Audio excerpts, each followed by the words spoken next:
Hello everyone, and welcome to my bold and beautiful official channel. I hope everyone is having a wonderful day. Before we begin, please hit the subscribe button and give this video a thumbs up. Ridge jumps in to help Brooke when Grace confesses her deception. When Eric informed Ridge that Nick intended to pop the question to Brooke in the hotel, Ridge became quite alarmed. Ridge stated Nick was playing Popeye, but he wasn't going to let him wreck Brooke's life, while Eric called Nick a shark. Ridge informed Eric that in order to halt the idea, he would go locate Brooke. Ridge urged Eric to wait there in case Brooke came back, but Eric offered to go with him. Nick had a chef make them lunch at the marina, and Brooke and Nick sat at a table. Before setting out on their trip on his boat, they waited for the weather to improve a little. Ridge meantime searched for Brooke while meandering through Naples. Nick heard them mutter Marone as they passed Tomas, who was arguing with the mechanic. If they knew Nick Marone, he inquired. According to Tomas, who works with Nick, they were unable to fix the boat steering. When Ridge inquired as to which boat belonged to Nick, Tomas gestured toward it. Before Brooke and Nick boarded the boat and departed, Ridge was unable to locate them. Brooke didn't hear the phone when Ridge tried to call. Ridge informed Brooke that there was a problem with the boat and advised him not to board it. He assured her that he would track her down. As Nick steered the boat out into the ocean, Ridge continued to run along the water's edge. On the rear of the boat, he could see Brooke lying. Nick's steering wheel jammed as another speedboat passed, nearly causing them to collide. Somehow, Brooke slid into the water from the back. Logan! After gasping, Ridge jumped into the ocean and swam to Nick's boat in an attempt to save Brooke. Eric couldn't just lounge around the hotel because he couldn't stop thinking about Nick holding an engagement ring. He also made the decision to go out and look for Brooke. Hope visited Liam at the Spencer estate. She made sure he was comfortable by fussing over him. Liam assured Hope that he would be all right, but he expressed anxiety about how frequently she was there to care for him. Hope attributed Liam's rescue to Dr. Grace Buckingham. Liam explained to Hope that he has been saying Dr. Buckingham for months, and it causes two different brain regions to fire. Grace saved his life, but Reese almost took it away from them. Although the tale of two Buckinghams seemed bizarre, he said that both were transformative.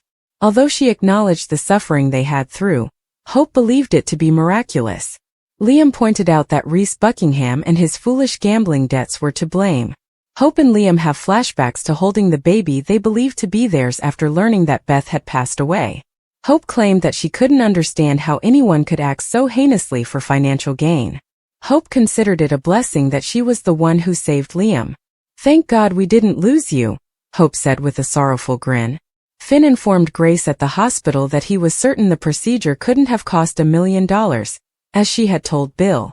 "You had best explain the situation to me." "You had better tell me now," Finn snarled. Grace insisted that she had informed Bill of the cost, and that it was an essential part of the experience treatment and the aftercare. Indeed, it was costly. However, was it required? Finn asked menacingly. Everyone thought Liam was going to die, Finn said, but only because she said he had a deadly tumor. The neurology team agreed with her, Grace retorted. He had never seen a single member of the crew in Liam's room, Finn noted. "You were always the one to present their findings."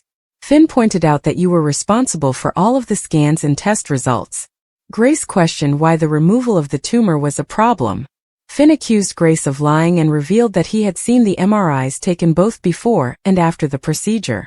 Finn inquired as to whether Liam had ever experienced brain cancer at all. Claiming to be too busy for any of it, Grace attempted to run away. "Is it time to tell the truth?" Finn lost his temper. After closing the door, he informed Grace that he had noticed she had changed over the past few months. When Gracia implored him to simply be thankful that Liam would survive, Finn reminded her he could see the wounds. Finn claimed there had been no follow-up, the neuro team had no records of his condition, and they were too little for any brain surgery. "I recall bringing Liam down for an examination. You were present," Finn remarked. "You said you wanted to take over." At the time, he believed her to be being nice, but now he questioned whether any of it was genuine. Grace wanted to get out of her workplace, but Finn forced her to acknowledge that the threat was fictitious. Considering that they had worked together for years, he begged Grace to have more common sense. "There was nothing I could do," Grace cried. She sobbed and collapsed onto a chair. You were correct. I fabricated the entire situation. She sobbed. I fabricated Liam's diagnosis and lied about his brain cancer. She complained that her girls were in danger because of Reese and his gambling debts. She clarified that the folks Reese owed were not playing around and that he had significant debts. According to Grace, the folks were aware of her, Paris, and Zoe's residences and gave her a deadline or else. Grace sobbed and screamed that she was in dire need of the money. A dynamic pair that must come together to rejuvenate and redeem Luna. Doesn't it seem inevitable that Sheila will discover Lee's most recent life-saving scheme? After all, Lee planned a similar prank a few years ago when she surreptitiously resuscitated her son Finn after he was pronounced dead. Sheila discovered Lee's covert project back then, and she will undoubtedly figure it out today. Lee had been evading Sheila's inquiries concerning Luna's ashes and ultimate resting place after all. Sheila will undoubtedly become suspicious and believe that something is wrong, and that perhaps Luna isn't truly dead, just as Finn wasn't. The timing will be ideal for the two women to work together if Sheila can figure it out.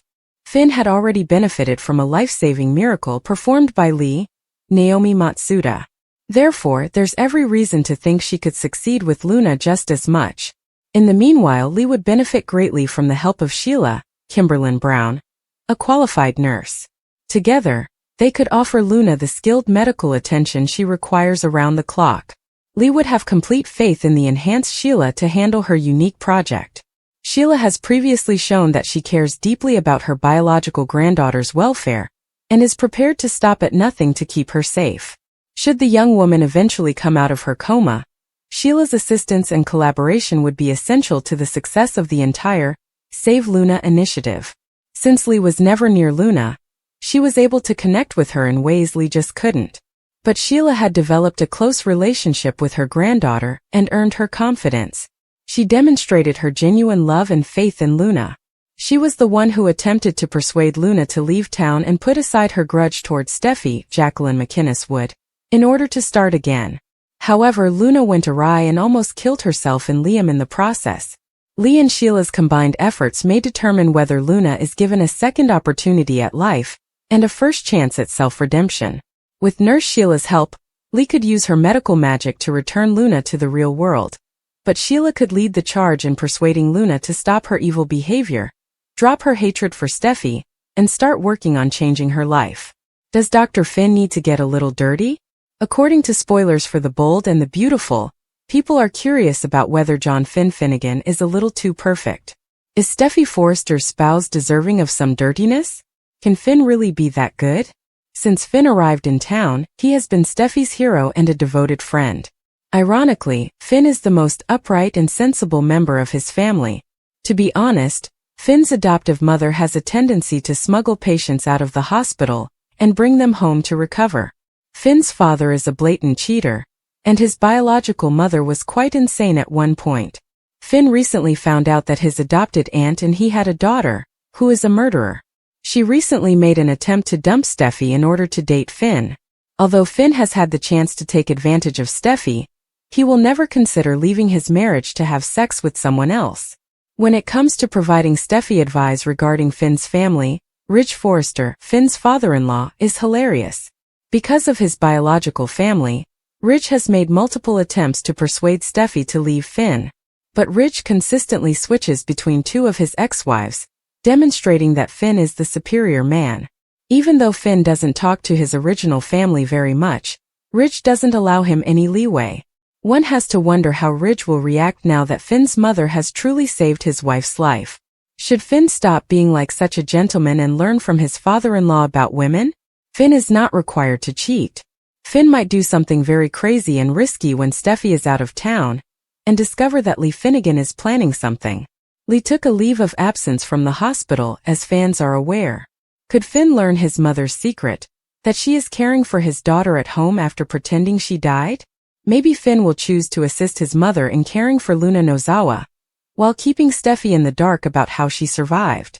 While his daughter is recovering, will Finn be able to spend some time with her and get to know her? What if Finn decided to hide his daughter in addition to protecting his mother? What happens if the truth is revealed? Is Remy going to stalk Elektra or find Luna next? Because teasers for The Bold and the Beautiful hint that Luna Nozawa is still alive, We're curious to know if and when her only friend learns of this. After Luna was pronounced dead on the operation table, Lee Finnegan spirited her away. Lee wants to keep this a secret from everyone else. Given that this is not the first time she has done this, you would think that someone would be suspicious of her antics, but for the time being, everyone is preoccupied with Liam Spencer's incredible recovery from his brain tumor. But during the day, nothing remains a secret for very long, and eventually someone must learn that Luna made it out alive. Will Remy be the one to find out? Maybe Sheila Sharp's comment about not being able to say goodbye to Luna gives him a hint. He can become suspicious and possibly follow Lee to where she hides. However, it's also possible that Remy will turn back to Elektra. We believe that his fascination with her may re-emerge in the days ahead, as it appeared incredibly quick for him to simply let it go. Remy's enthusiasm would be rekindled if Elektra were to become a Forrester model, which would make her widely known online. Since we don't know anything about Remy, the authors can create almost any plot for him. It is rare for someone who obsesses over someone to go on without making one final effort to attract attention.